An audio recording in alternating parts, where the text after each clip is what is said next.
on the future of happiness. This event will be the second of the Happiness Foundation's monthly seminars, following the success of last year's Happiness Festival. My name is Raven Underson. I'm a research analyst at the Happiness Foundation and an experimental psychologist from the University of Oxford. I will be chairing today's panel, and it's my pleasure to welcome both of our amazing speakers. Dr. Scott Bolland is an international speaker and consultant who specialises in positive psychology and educational technology. He has extensive interdisciplinary research experience in cognitive science, specialising in the study of how the mind works. Scott is not only a positive psychology coach, but the founder of AHA Entertainment, which teaches positive psychology to corporate groups, and New Dawn Technologies, which uses artificial intelligence to improve student learning. Secondly, Dr. John Coffey is the Arnold Gassel Visiting Scholar in Parent and Child Development at Yale University Child Study Center. He is passionate about helping individuals, families, and organizations flourish while overcoming adversity. The focus of his research is to understand the factors that contribute to long-term well-being, such as relationships and emotions. Additionally, John uses positive psychology and developmental psychology, as well as other scientific theories, to understand and develop interventions for schools, universities, workplaces, and relationships. Thank you, everybody, for joining us today. Today's discussion. Thank you. Yep, thank you. Today's discussion is going to start with some questions to the individual speakers, and in the second half of the seminar, I will ask questions to the whole panel to discuss. Questions from the audience are welcome throughout the seminar and will be addressed throughout. So let's begin with an intro from Scott Borland detailing what his work has been about. Well, thank you, Raven. If we can share that screen, I'll begin. So my PowerPoint, cool. So just to begin with, my main curiosity. So my background is in cognitive science, which is the scientific study of how the mind works, spanning such areas as psychology, neuroscience, philosophy, and AI. And my passion is kind of playing in the intersection between these areas, in particular, how to best prepare individuals, teams, schools, and organizations to flourish in the modern world. And related to that, my main curiosity that intersects with positive psychology is the following question. If the role of education is to skill up children to flourish in life, what should we be teaching? But also, how should we be teaching? And I run various companies that are exploring these particular questions. So I have AHA Entertainment, where we run positive psychology events for schools and corporations, actually through music. I have a 10-piece band. Then we have the Agile Life, which is more around coaching and leadership development for corporate groups. And then exploring how we should be teaching. I have a company called New Dawn Technologies that's focused on the effective use of technology in the classroom. So my approach and questions nicely align with standard positive psych models such as Martin Seligman's PERMA model. And I'd like to start with some concrete examples around this, particularly with things like engagement. This is really relevant to education. So according to the research, engagement is a huge issue in education. So Sir Ken Robinson cites some studies that show about 63% of children are disengaged in school. These are kids just sitting in class, having little interest in what they're doing and largely just waiting for the day to be over. That's 63% of kids. But because they're disengaged, they're evidently not learning the skills that will help them flourish in later life. And this high disengagement is actually quite ironic because the brain is hardwired to find learning incredibly enjoyable. And how we know this is actually the highest concentration of endorphin receptors are found in the learning centers of the brain, such as the hippocampus. And these centers are connected to the basal ganglia, which is the part of the brain responsible for approach behaviors and addiction. That is, we're actually hardwired to find learning both pleasurable and highly addictive. And in natural contexts, it is. The problem is, well, and from an early age, actually, most of what we learn for ourselves. No one forces us to grasp objects or crawl or walk. We actually learn these things through self-directed exploration and play. And the brain uses a trick that actually works in very well in natural environments, but backfires in the standard classroom. And what it does is it fires endorphins with an inverted U shape with respect to familiarity. So things that are too familiar are boring, things that are too unfamiliar are aversive, but things on the periphery of our knowledge that extend our understanding of the world are highly pleasurable. And this makes a lot of sense from a learning perspective. We actually actively seek out experiences in which learning occurs. So given a choice, no one would sit and stare blankly at a wall all day. We'd rather be reading books, watching television, browsing the internet, things that are actually providing new and novel experiences. So in summary, we're addicted to learning. However, this natural drive doesn't work so well in the classroom, where we have a teacher teaching a class of 30 students, all at the same pace with the same material. Some kids are going to be ahead and bored. Others are going to be behind and find the situation really stressful. Very few kids are getting the right information at the right time for optimal learning and pleasure. And this is kind of where AI will have a huge impact. AI is very good at assessing student performance and dynamically personalizing the learning journey of each student to present the right information at the right time for optimal learning and pleasure. And my own studies were showing that this approach, and this is fairly standard worldwide, using AI in the classroom can be shown to be about twice as effective than standard teaching in learning and retention. And I'd just like to give you sort of a real world example of my own son. It's a bit embarrassing, but I'll show it anyway. So this is just to give you an example of this sort of learning journey of kids. So this is my son, Nicholas. And from an early age, Nick wanted to play the saxophone. But when he was old enough to join the school band, as you can see, he wasn't given a saxophone, he was given a trumpet. And he had absolutely no interest in playing. And he was basically one of the 63% of kids who are disengaged. And I told him to stick it out for a little while to see how it goes. But within a month, we got this email from his teacher. Dear Mr. and Mrs. Bolland, I'm writing to you regarding your son Nicholas and his lack of effort with his trumpet studies. His performance and progress is very poor indeed. If he's not going to try, then we'll have to consider him exiting the program. So Nicholas evidently was at a low level of familiarity, pleasure, and motivation. And unfortunately, as a parent, I don't know much about trumpets, so I couldn't really help him. However, I could write software that could, being in the background of AI. So this is just a demo of me teaching myself trumpet using this system. And what the software can do that I couldn't do, it provides immediate feedback as to how you're going, blowing the right pitch. And as I said, that's something that I couldn't do as a teacher or a parent, giving that level of feedback. And over time, the system introduces new concepts. And this system differs from other systems in that given the learning profile of each student, it can actually compose its own music for the student to play that's matched to what the student most needs to practice at each point in time for maximal learning and enjoyment. So it's adaptive and it's presenting the right information at the right time, as I said, for optimal learning and pleasure. And this is sort of the advantage of these sorts of systems. I'll just let it run one more example of me playing bad trumpet. But as you see, it's introducing new notes, timings, that sort of stuff over time, matched to my level of ability. So given that, within a few weeks, Nicholas had moved basically to excellent progress. So he was about to get kicked out of the school program, moved to excellent progress through the use of sort of an AI-enabled solution. And 2 years on, he was still in the school band and loved performing in concerts. He's actually discovered his singing voice. He's in 2 choirs now, takes individual singing lessons, had his first solo performance a couple of weeks ago. So to me, this is the power of AI. It's able to move struggling and disengaged students, which is the majority of students, into their maximal learning zones, better scaffolding them for further engagement and success. But I should say that in my mind, the aim of AI shouldn't be to replace the teacher. Instead, it should be used as a tool by teachers to help improve engagement and learning. And it should be used in small amounts to help students learn the fundamentals in a personalized and optimized manner.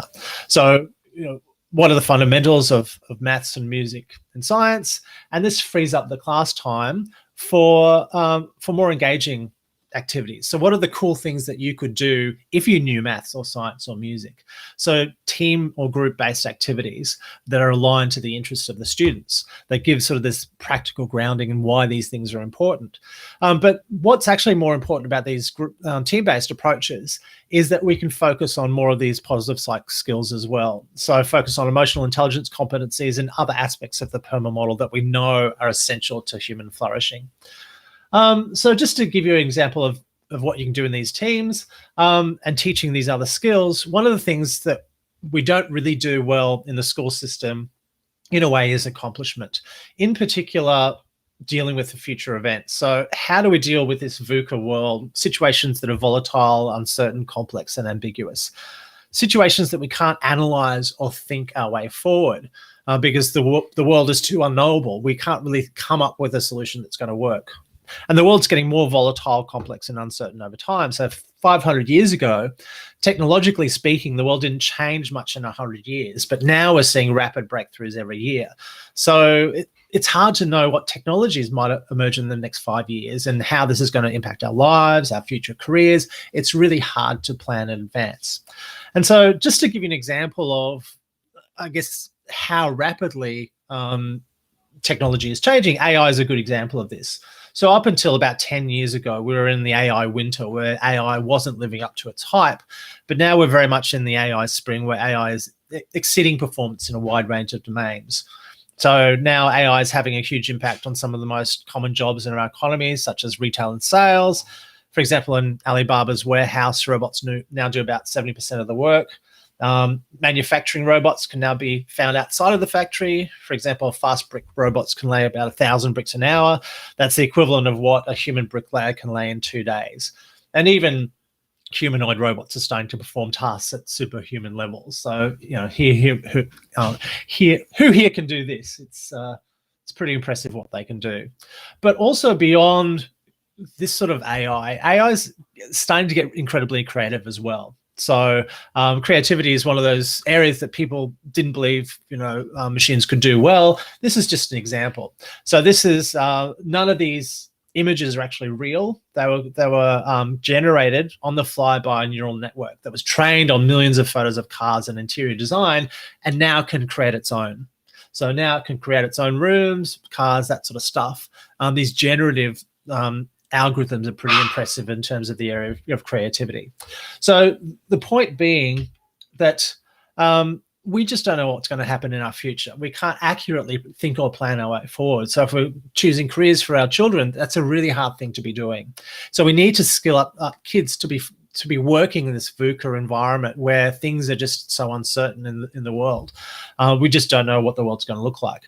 But complexity by itself is everywhere. A complex situation is any situation where you can't come up with a plan guaranteed to work. You can't sit there and strategize, come up with, a blueprint, try it out, and it's going to work. You can do that when you're building a house or a bridge, but you can't do it in some of these other contexts. But rather we need to actively interact with the world to explore what works in practice. So for example, in making friends, I can't go into a room full of people, analyze the situation, determine who my best friend is going to be for life. It doesn't work that way. In dealing with school or workplace bullies, I can't give you a guidebook that's going to tell you exactly what to do. You need to experiment. There are subtleties involved. And unfortunately, I can't do this for marriages either. There's no plan I can come up with that's guaranteed success for all couples. This is true in business, large and small. You need to explore what works in practice. What's your value proposition, your customer segments, channels to market, pricing structures? All these things can't be known in advance. You need to have this experimental mindset. And this is kind of what we need to be teaching kids. And so if there's one skill that's related to, I guess, positive psychology, that I believe is going to have the biggest impact in children, their well-being, success in life, it is design thinking in a way. So design thinking is this process of understanding a problem from the perspective of many other people. And you have this ongoing iterative prototyping and feedback, using the world as its best model, seeing what works in practice, getting this ongoing feedback, and you basically move forward towards a solution through experimentation. And this is kind of, as I said, one of these key learnings that we need to be teaching everybody. I teach this not only to kids, I teach it to leaders. It's the same sort of process. So in dealing with the workplace, trying to boost motivation, I don't know what's going to work. I need to set aside time for this ongoing experimentation and play. So this is kind of where I think education is going in the future. It's a better use of technology for helping personalize the learning journey, coupled with more team-based projects that enable students to learn how to navigate complex problems and better explore and master some of these social and emotional competencies. So from my perspective, the role of education is to skill up kids to flourish in life. And I think the field of positive psychology has a lot to add to this discussion as to what and how we need to be teaching kids.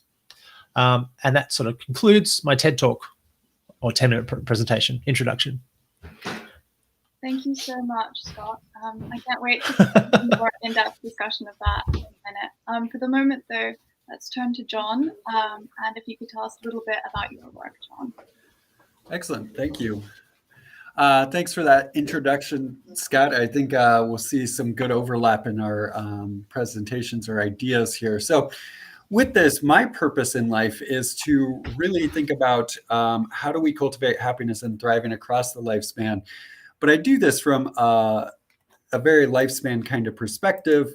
I am thinking from the perspective, or thinking about factors starting all the way in childhood. What are the key kind of elements?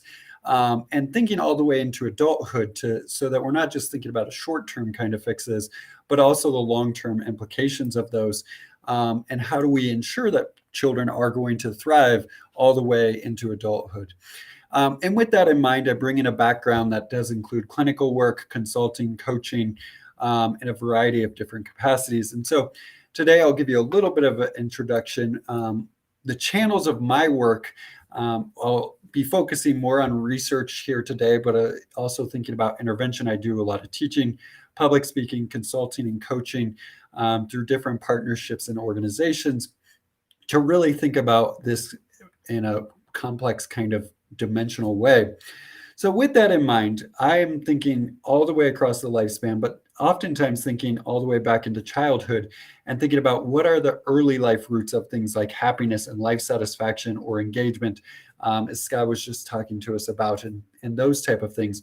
And then how does that translate? What are the foundations we set to help children and people thrive later on? So with that in mind, I focus most heavily on two areas, the first of which is emotions, because they apply to all people of all ages and all contexts, and I think about emotions in a broad range of ways, not just happiness, but positive and negative emotions and specific emotions that you're going to get to see and hear a little bit about. And then I also focus on relationships, because relationships are the biggest key to our well-being at any stage in our lives. And so cultivating those is really critical, and maintaining and how we manage those. So with that in mind, just some quick kind of hits on some of my research. In one study, or with one data set, I found that infant positive affect, and so in this case, parents reported how happy their children were, at 18 months of age actually predicts happiness or life satisfaction at age 29. It also predicts workplace hope and optimism. And those were important kind of things to think about, because one, young children aren't thinking about what their life is going to be like at age 29, nor are 29-year-olds that are filling out workplace hope or optimism or life satisfaction scales thinking about what life was like in infancy. But we see that there's connections and roots. Another line of research has found that happiness predicts later success. And what I found is that happier infants actually are more likely to, or they go further in college or in their educational fulfillment. Part of the reason why is that happier infants are actually showing increases in IQ between infancy and childhood, which is rare to find those kind of changes. But we see that's part of it, but we also know that it's related to other kinds of things like their social emotional learning, their social skills, their ways they interact with other people, their ability to ask for help. And so continuing to find and figure out these things is really a critical kind of thing. Another thing that I've done is look at, or another way we've measured emotions follows a study methodology from what's known as the Nun study. In the Nun study, they did research, or nuns wrote autobiographies in their early 20s. And then researchers went in and counted how many positive emotions they used in those autobiographies. They divided it by the total length of those and got a ratio.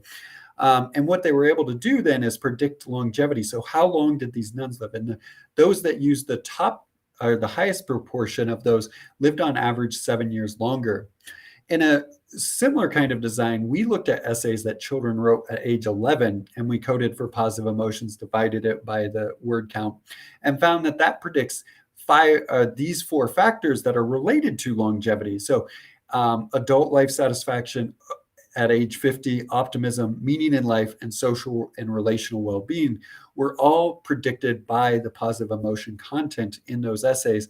And these essays were written about what they thought their life was going to be like at age 25. So it's a forward-thinking kind of thinking process. So I'm really interested in these elements. But beyond just thinking about positive affect, I think one thing we haven't done enough in positive psychology and psychology in general is think about love, and love in particular as an emotion. And so in this case, I'm thinking of want to talk to you just a little bit about why do people feel more or less loved? And in a study we did to test this with parents and adolescents. And so in this study, we did daily diaries. So at the end of every day, 21 straight days, adolescents got a text message to fill out a survey. And the question that we're focused on here is how much did they feel loved by their caregiver or their parent that was participating in the study. On those same days, parents got a message at the end of the day, and they reported how much warmth they gave to the child. And as expected, we'd expect warmth would be related to the child or adolescent feeling more loved. They also reported how much conflict did they have with the child, and we'd expect that conflict would predict that they felt less loved. But we wanted to see how this looked in a full context with both of those in the model. And so an important first takeaway is that when we look at love and think about it as an emotion, rather than just these long-term enduring bonds, we do see that love fluctuates. So this represents 25 of the individual participants in the study, and you can see that they're jumping up and down about how much they felt loved on any given day. Some of them are reporting they didn't feel loved at all. If there are gaps, those are where the participants didn't report or didn't fill out the survey on a certain day. But we see that love fluctuates as we would expect it with any emotion. Then when we actually look at this with the warmth and the conflict in the same model, they did do as we expected, but the interaction here is really interesting. So adolescent felt love is here on the left side, and this 0, 0 is their average level for participants, whereas days conflict is down at the bottom with low levels and high levels. And so where here our first line models low days warmth. So when warmth was low, if conflict was low, they still felt above average levels of love. However, on days with low warmth and high conflict, they felt much less loved. There's a very different pattern that emerges on high days warmth, such that there's really no meaningful change in how much did they feel loved, and it's still actually above levels whether conflict was low or high. In other words, what we're thinking about here is that as long as parents' warmth is high on that day, conflict doesn't reduce how loved the adolescents feel. And this is critical for a number of reasons. One, I think love is maybe the most important emotion we can look at, because it's an other-focused emotion that connects us together, and it cultivates all the other positive emotions, interest, engagement, calm, safety, happiness, those type of things. It's also important to recognize then from this that conflict is common in any long-term and enduring relationship, whether it's parent-child relationships or romantic relationships, friendships, or businesses, things along those lines. But parents often talk to me about this study, and they talk about how the conflict weighs heavily on them, and this hopefully alleviates some of that stress to know. And it's important to take away the warmth doesn't have to come within the context of that conflict. It just needs to come within the context of that day. We weren't asking about the specific conflict when we talked about the warmth. So we can see that it offsets a lot of those kind of things, and that children know they're going to have conflicts with their parents, and conflicts are necessary in those relationships. There are going to be disagreements. So some really interesting kind of elements there. And so those give you a little bit of ideas of some of the ways I'm thinking. Other areas that I think do a lot of work in is and focus is gratitude. It's another one of these really powerful other focused positive emotions. Similarly, I'm very interested in motivation, self-determination theory. The psychological needs for competency, connection, and autonomy, I think, are vastly overlooked and not necessarily understood, as well as we could hope for.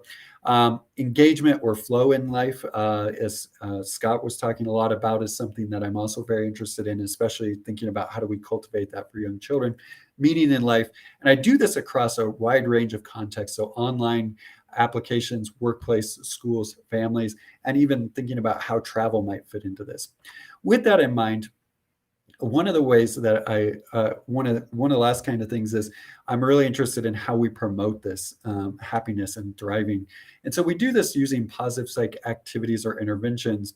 And so these are easy to do and administer kind of activities. Participants tend to enjoy them. So it might be like writing a gratitude letter or practicing acts of kindness.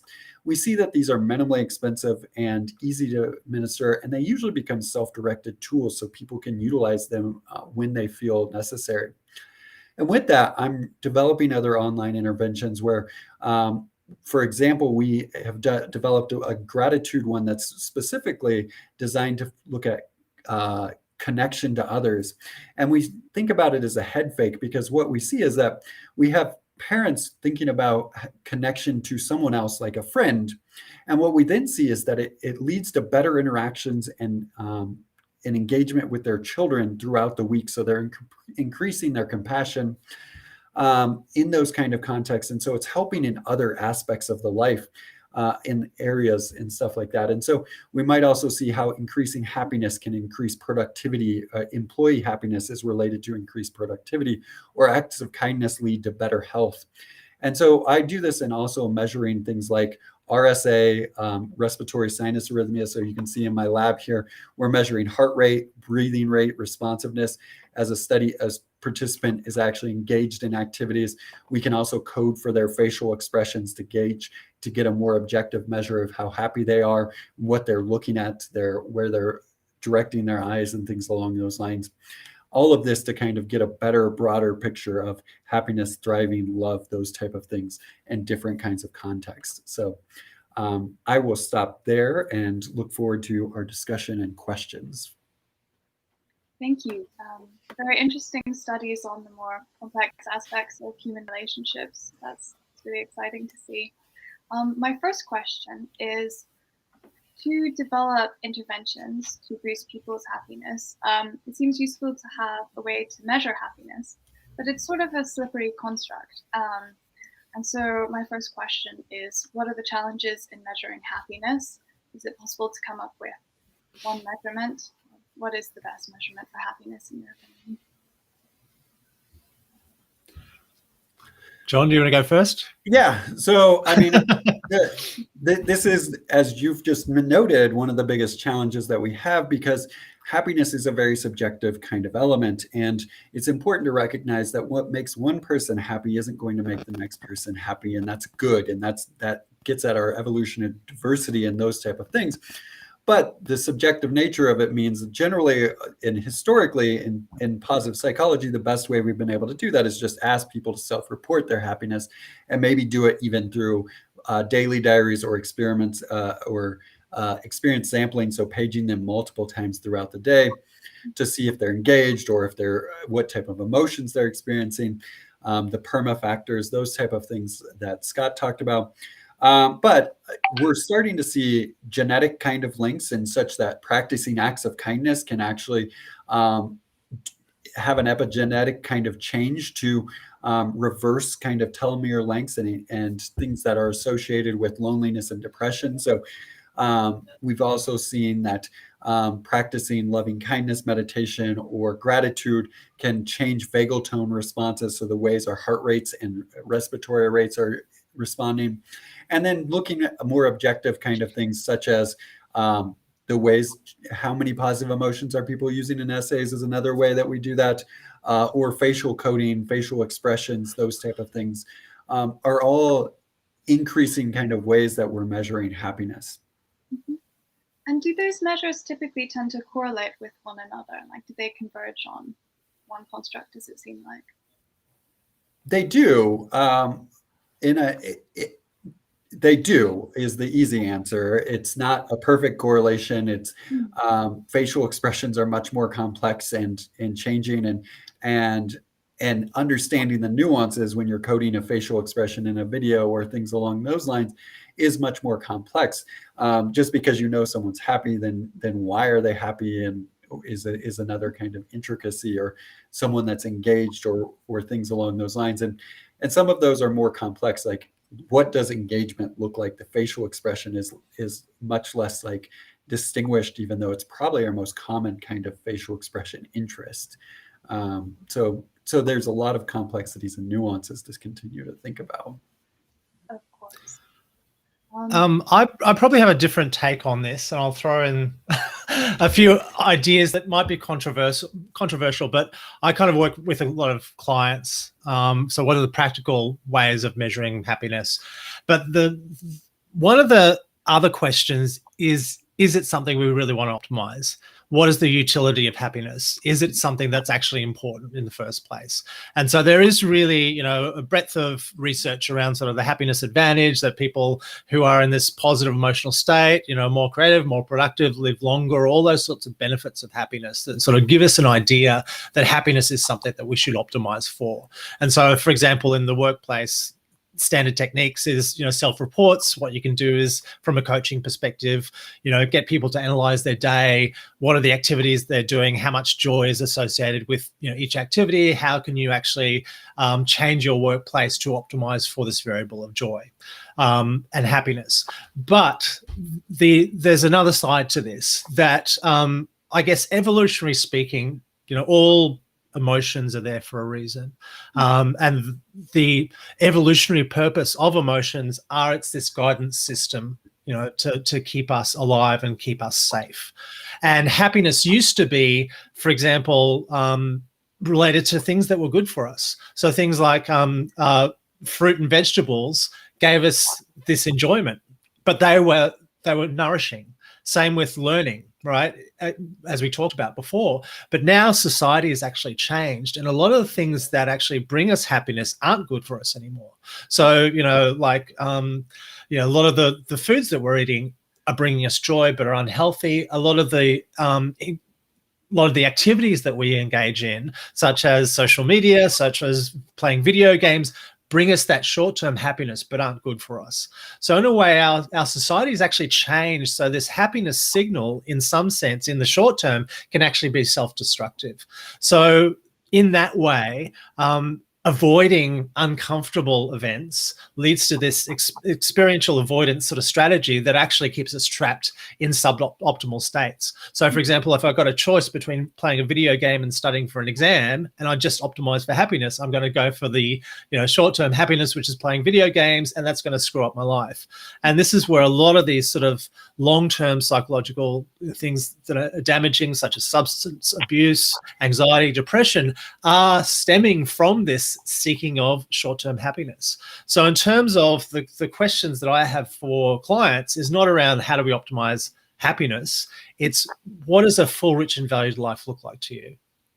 Is that really sitting down playing video games all day? It's about, having deeper relationships with people, which might be not doing these happy, feel-good things all the time. Yes, you optimize for things like joy to get the happiness advantage, but you do need to be doing these uncomfortable things to live this full, rich, and valued life. So I guess my answer is, if you're going to measure something like happiness, is that what you're really trying to optimize for? So the other measures around things like, living this full, rich, and valued life are around your values. How do you measure your values? How do you optimize for living according to your values, if that makes sense? Yeah.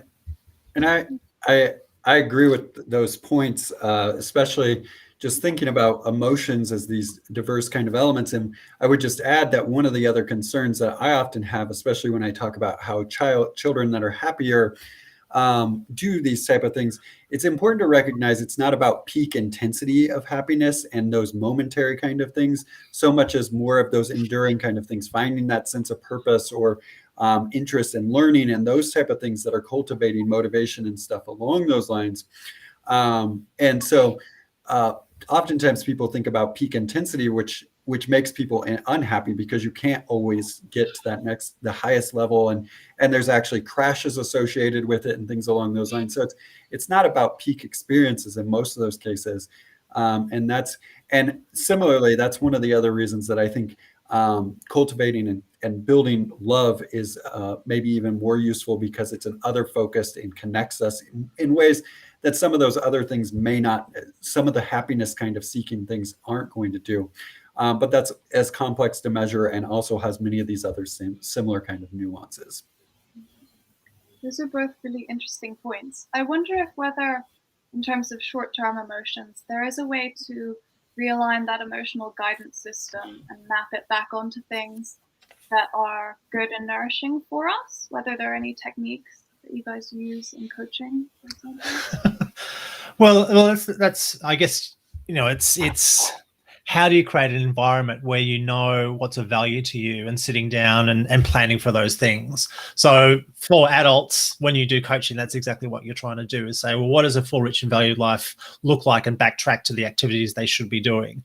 So, you talk about, towards and away moves. Are these things that you're doing leading you towards this valued life when you break it down to these activities? So then you sort of understand, okay, maybe sitting down playing video games for 8 hours a day isn't leading me towards this full, rich and valued life. What are the other activities I should be doing? So having that, more awareness of what this life looks like that you want to be leading, and mapping that onto sort of the activities that are most congruent with that life, I guess. From children, I think you need more of an intervention approach. And I think that's a difficult thing at this point in time, is, because as a society, we're doing so well distracting our kids with these things that aren't nourishing, and it's really hard for parents to take them away, particularly if the parents are working full time. It's the last thing you want to do is be managing your kids' time when you can just throw them in front of a video game, which is what they naturally gravitate towards. So I think for kids, you do need to construct their environment in a way that makes sure that what they're doing in some sense is good for them. And that is a major challenge, I think. I would add to that. Yeah, the social media is even a bigger challenge, much more concerning than video games, based on the research that's out there. And it does feed that maybe momentary happiness, but it also hijacks the reward system in maladaptive kind of ways. And we see that it's related to much higher levels of anxiety and depression, and not necessarily connecting people together in deep, meaningful kind of ways, in the ways that we're hoping and know that are critical to kind of well-being. And to Scott's kind of point as well, we do have a number of different kind of interventions, and thinking about those. And if people could go out and just knew what people aren't necessarily very good at making themselves happy or going out and doing those things. If they could do that, they would. And just like people that are depressed would certainly want to be not depressed anymore. And so giving them tools, and that's where I talk about these interventions, it's head fakes. Helping other people is one of the best ways to actually improve our own moods and our own emotions and those experiences. So acts of kindness for others, doing service to others, is a great kind of way. Cultivating relationships are the biggest central kind of thing to our well-being. Practicing acts of gratitude or other kinds of elements are certainly good tools and interventions that we've found. And that can be much more useful than just saying, I'm going to go do something that's going to make me really happy, because a lot of times those are more hedonistic, playing the video game over just going out and doing something that is more challenging. That the video game has the short-term benefit, but that's where a lot of what I'm looking at and interested in, what are the things that set the foundation for long-term well-being, not just immediate gratification and happiness from a very momentary kind of state. And just adding to what John's saying there, I think this is where a lot of my work around coaching and setting up, even if you're doing this for yourself, is having that space where you're reflecting on what is working and what isn't for you. And there's a degree of experimentation that's required. So even these interventions, there are subtleties involved in every one. So random acts of kindness, theoretically makes a lot of sense, but to do it in practice, you need to experiment with what works and what doesn't, and having that time for reflection and ongoing learning. So for example, years ago, I was trying every technique in positive psychology in my own life, random acts of kindness being one. And an embarrassing story is we were at an ice skating rink with my daughter, and she had one of those beginner frames that you push around if you're not great, right? And she just left it to the side, and another mother came along with her 6-year-old and said, oh, can we borrow it? And I said, well, no, we're leaving in a second. And I had to hand in my my credit card as security. But they're $20 if you want to hire it. And the mother said, oh, far too expensive. And the daughter's nearly in tears going, I really want one. And so, of course, random acts of kindness, I say, well, here's $20. Go get it for your daughter. And the response I got in response from this lady, she just yelled and abused the hell out of me, saying, who the hell do you think you are? You know, I'm not some sort of charity case, blah, blah, blah. The point being that, yes, you know, there's a guideline of random acts of kindness. I totally misread that situation. For me, that was a learning experience, right? So there's subtleties involved in all of these sorts of, you know, techniques. And just having that sort of reflective process of, you know, if you're optimizing for joy, sitting down, what's working, what can I try differently, you know, having that sort of reflective practice is also really beneficial on top of the techniques. Yeah. Wonderful, thank you. I think that sort of reflection and yeah, taking action yourself can be empowering for people as well, so that's good. Turning a bit more broad now, there's sort of a feeling of instability just generally in the world at the moment with the pandemic combined with global warming, combined with somewhat divisive global politics. Just how do we prepare people to cope with the feelings of uncertainty that are coming up today? I mean, I think it's a really important question. I think Scott touched on this a little bit, and that's being able to be comfortable in uncomfortable situations is certainly a thing that I like to teach even in my positive classes. So being able to deal with the unknown and how do we prepare and be able to know that, yeah, when we feel adversity, there's important kind of elements, or when we're uncertain and negative emotions are adaptively telling us something specific. However, we're also artificially creating much more of those negative emotions than we may necessarily want to do. So with that, one of the things I think, especially to recognize with COVID-19 and the pandemic, the global pandemic, is that it has really been a global pandemic. And we've seen resiliency around the world and at a scale that we've probably never seen before, and a large level of global cooperation. Unfortunately, and that's what we see, is that adversity tends to bring people together. And especially when it's something that you can't see, a virus or something, it can do that at the global level. Unfortunately, it has become much more of a political kind of element. And so that's taken away from some of that. And we focus on those adverse kind of elements. And certainly we would not say that this last year has been ideal for anyone or things along those lines. And so we do need to build better systems into how do we help people to deal with adversity, but also recognize when we're artificially creating that in our environments and at increased in high levels.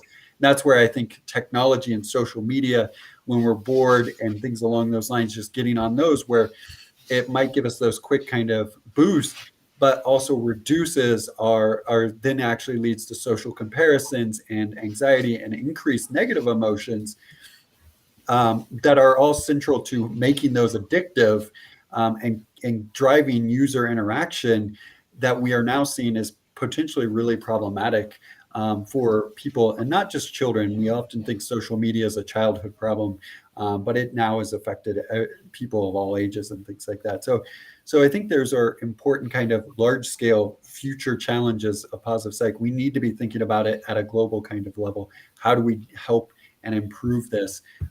And so I want to give Scott a chance to kind of weigh in as well. So that question is really quite interesting in terms of not just dealing with feelings of uncertainty, is having strategies for dealing with uncertainty. So one of the models in leadership that's quite relevant is called the Cynefin model by Dave Snowden. And he basically says that everybody, irrespective of their position, has 4 kinds of challenges that they solve every day. So you have simple challenges or simple problems where the solution just comes to mind. It's like, you know, your car is running out of petrol. What do? You take it to a petrol station. There's no thinking involved. Then you have complicated problems where you do need to think it through and come up with a solution. But generally thinking it through, the world is predictable enough for you. When you come up with a solution, it will work. And this is sort of an engineering solution. So, you know, the world is predictable enough for me to come up with a blueprint of a house that's, you know, not going to fall over, or a bridge that will work. The world is predictable enough for me to come up with that analyze the situation, come up with a blueprint, it's going to work. But the next class of problems are complex problems. And these are problems where the world is unknowable, or my understanding of the world isn't good enough to come up with something that's going to work. And that's what they talk about. I was talking earlier about complexity, and that's really what a complex problem is. Anything that I don't have this accurate enough model to see what's going to work. And this is, everything to, so many problems are complex in the world. Dealing with bullies, it scales up to various, business issues, that sort of stuff. But there are techniques that you can use that are effective in dealing with complex problems. And this is what we need to be teaching people. And so that feeling of dealing with uncertainty, if you have a technique for dealing with complex problems, it gives you that self-efficacy, saying, okay, I don't know, what jobs are going to be available in 5 years' time, but I can navigate without a map. So I don't have that fidelity. How do you navigate a situation without a map? And really the answer in some sense is this safe to fail experimentation. And you see one of the analogies that we use is sort of ant colony optimization. Ants don't know where the food is initially. What they do is they explore in many different directions. Some ants discover food, leave a pheromone trail, and others follow that. And they sort of go through this divergence of looking for opportunities followed by convergence. And that's kind of the sorts of strategies we need to be teaching kids, is this divergent thinking, looking for opportunities, using the world as its best model. There are techniques that you can use for helping people, think through. So for example, if you're trying to craft a career progression, it's like, well, I don't know where things are going to be in 5 years' time. What am I trying to optimize for? I'm trying to optimize for joy in my job. I'm trying to optimize for engagement. So things that are doing tasks that suit my level of ability. I can choose jobs that are aligned to that. I can't think 10 years into the future, but I can be progressing in that general direction, if that makes sense. So as I said, there are techniques that you can be teaching to deal with uncertainty. Yeah. Thank you. Another question. There's been a swing in psychology from looking at risk factors for mental health problems to looking at resilience factors that protect from mental health problems. And if you were to sort of lay out the ideal life for happiness based on factors that we know are beneficial, sort of what do you think that life would look like?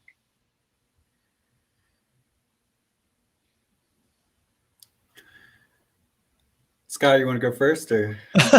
Well, I think our answers are going to align quite well. I think all the research shows that relationships are one of the most important things you should be optimizing for. Mm-hmm. In terms of that sense of connection, and that's one of the things that troubles me the most at the moment is things like empathy. I think some of the research was saying the last 20 years have gone down 40%, things like that with social media, and that lack of things like divorce rates and those sorts of things are skyrocketing. And it's this idea that we're not investing in relationships in people.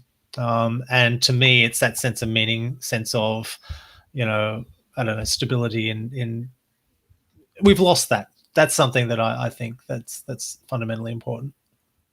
Mm-hmm. Yeah. And so relationships is the centerpiece there. And it's important to recognize when we think about this, and this is, people want a recipe to say like, well, you should do these things and that and this. But again, our diversity and human nature and our uniqueness suggests that there are certain areas and things, relationships, being engaged, learning is really good for us. And having something that gives us a sense of meaning and purpose, those are critical kind of elements, recognizing that they're going to be different from one individual to the next person. And it's not about as many relationships as you can have, but a couple really good relationships can be much more useful and valuable than having the biggest 1,000 Facebook friends or things like that, where they're just mostly acquaintances or people you've met one time. And so finding things that then allow us to build and feed our psychological needs for connection or competency, which is where learning and autonomy, having some control those elements, finding ways to do that consistently is really at the core of what does that look like for individuals, and it will be individualized for people. My interest and things are very different than what someone else's would be. And that's very useful for human nature. But again, it comes back to, yes, these relationships, having a sense of purpose is another really good kind of thing. Finding things that allow us to engage in that in a meaningful kind of way. So that learning that Scott was talking about, just challenging ourselves, but growing in that kind of way, is what actually humans want to do. We're driven to do that from the very earliest stages and stages of life. And so those are things that are highlighted in the PERMA kind of element. When we achieve new things, even if other people have done them, it makes us feel really good. It's central to that.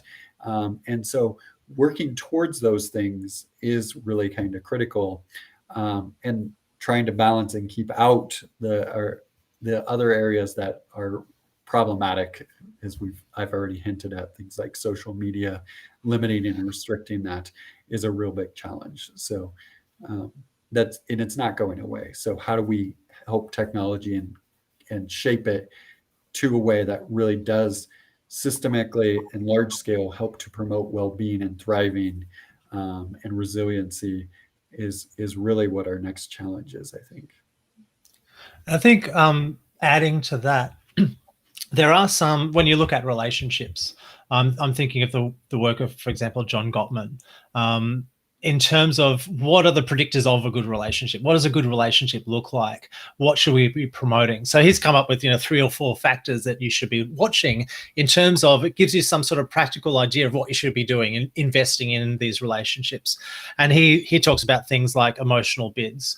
So when somebody comes to you and shares good news, or you have your child beside you talking about the video game, do you turn towards or turn away? Do you just say, oh, that's really nice, and get back to what you're doing? Or are you mindfully present for the people around you when they want to share their good or bad news with you? Having that mindful connection is something that you can be aware of when somebody walks in the door. Do you pay attention? Because that's one of the small things you can do that actually leads to good relationships. The other thing is, showing gratitude. The other thing is what John Gottman talks about, being a love map. So when you actually have a relationship, do you actually understand what's going on in the other person's mind? What's their birthday? How many kids do they have? What's their inner experiences? So do you have that map of the other person's inner world? Those are the sorts of things, as I said, it's being mindfully present. It's not necessarily doing all these big, fun things like taking someone to movie world or dream world, or, it's these, day-to-day interactions, the small things of being emotionally present for people that tend to make the biggest difference. I don't know, John, if you've got other ideas around that, but just having those sort of concrete ideas of what a good relationship looks like, so you can optimize or be mindfully present, saying, oh, my son came around and I just didn't do these things, or I'm working till 2 o'clock in the morning and I'm not spending time. I have no idea who my kids' friends are. That sort of stuff. We're losing contact. So yes, I might have 1,000 Facebook friends, but what do I know about each of them? What do they actually know about me? Yeah, and I would just add, that oftentimes people think they'll be happy when they get a certain amount of money. However, what we see is there's a very, if you are experiencing a lot of adversity, yes, more money can help, but after a certain point, the threshold is not all that high, that people aren't experiencing more happiness. And that's where it's much more useful to cultivate those good kind of relationships, to have deep, meaningful kind of conversations, engagements, or engagement with our children, and those kind of aspects is much more useful and valuable than necessarily just short, quick kind of, or trying to cultivate and develop friend networks as big as we can, even though there's not really much connection, or you don't know much people about it. And that's where gratitude's one of those really great ones that brings us to others, and love is the other one, where when we actually see people in thinking about from a positivity resonance, Barb Fredrickson's work on love, is we're thinking about people that are in tune and sync. They're mirroring each other's body language. We actually see their physiological kind of elements are syncing up. They're sharing other positive emotions in those moments. And you can experience that. That's why people love to go to concerts or sporting events, because they experience that in large masses. But Scott makes a very good point. We don't need to aim for those giant peak experiences, when we can actually do those much more simplistically, oftentimes in a day-to-day kind of basis, that don't cost much, is the other kind of really useful kind of thing, is that these are accessible to any kind of groups. And that's why we see countries that and populations with very low wealth or GDP actually can oftentimes outrank very wealthy countries in happiness and well-being and thriving in those other kinds of contexts. So those are important kind of considerations I would add. Mm-hmm. So a question from the audience, which I'll close up with today, links quite nicely into what we were talking about, connecting with other people. This was for Scott initially, but I'd like to open it up as well. This is, would AI-based teaching be capable of teaching emotional skills, such as emotional intelligence, as well as school subjects? But more broadly, how do we teach people empathy? I mean, you can tell people to pay attention, but how do you teach people to, put themselves in the other person's shoes, etc.?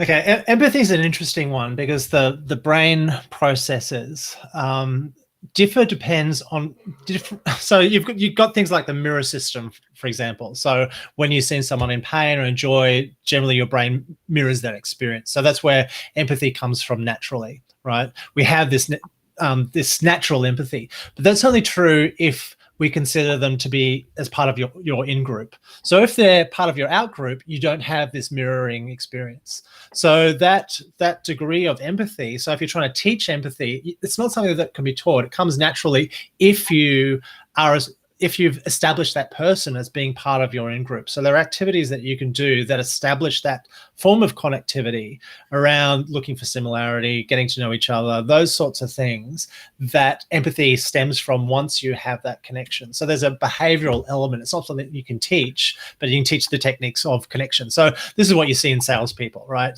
So first thing they're trained to do is look for similarity. But what that does is gets the buyer to like you more, but you actually like the buyer more. You're actually, from looking for that similarity in how they're similar to you, you've actually established that connection. So there are ways, as I said, techniques for doing empathy. The AI question is much broader, and the answer is yes. But it depends on what scale and how far ahead we're looking. So if you're looking for all of these emotional competencies, can you measure them? That's something that AI can do. For example, when I was talking about things like emotional bids, you can foresee in some future point that a camera can be looking at you, measuring your emotional interactions with other people, giving you feedback. That's something that AI, of course, will be able to do at some stage. And there are degrees of that happening already in terms of measuring people's emotional states. For example, a simple rule of thumb in dealing with other people is around the amygdala hijack. For instance, when you get in this emotionally negative state, your brain just shuts down. It's not worth having conversations. So, we teach people to strike while the iron is cool, never hot. And just being aware of when you're in that emotional state to back off and do something else. Of course, you can have an AI that's measuring your emotional state to say, hey, now's time. You might not be aware of it yourself, but now's the time probably for calling off and coming back later, right? So there are degrees of things that we could do now and definitely in the future. Teaching emotional intelligence competencies, definitely. But it's an open question. And I think Scott's better suited to answer the AI side of things, especially. I would tend to think, yes, it can probably do that. But teaching empathy, again, is one of these things that just trying to tell people, oh, you should go be more empathetic is not very helpful in those kind of contexts. But we do see a lot of our interventions can be much more useful in that way if they can get people into those kind of headspaces. And as Scott was using that language to teach when people are cool, because one of the biggest barriers to things like empathy is when we're experiencing negative emotions, anger, adversity, those type of things, we tend to narrow and get into a protective kind of mode, our fight or flight and defensive kind of modes from that evolutionary kind of sense. And it shuts down our empathetic side of the brain. It helps us to seek out people that we think are going to really help us.